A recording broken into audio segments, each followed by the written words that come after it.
আমি আবির, honours final ইয়ারে পড়ি, আমাকে ভুলে যাবেন না। এই তোমাদের মতো পুলিশদের জন্য জনগণ আমাদের বন্ধু ভাবতে ভয় পায়। আসলে পুলিশ জনগণের বন্ধু। মধ্যবিত্ত, নিম্ন মধ্যবিত্ত ঘরের মেয়েরা শুধুই কি তোমাদের মতো উচ্চবিত্তদের ভোগের সামগ্রী, তোমাদের হাতের খেলনা? আমি একবার যদি ধরি আর ধরি না।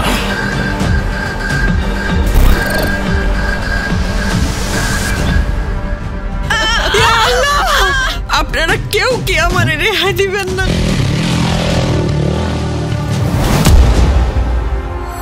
যুগের পর যুগ এত কিছু পাল্টাচ্ছে, কিন্তু আমাদের দুর্ভাগ্য এই মধ্যবিত্তের ভাগ্য কিছুতেই বদলালো না।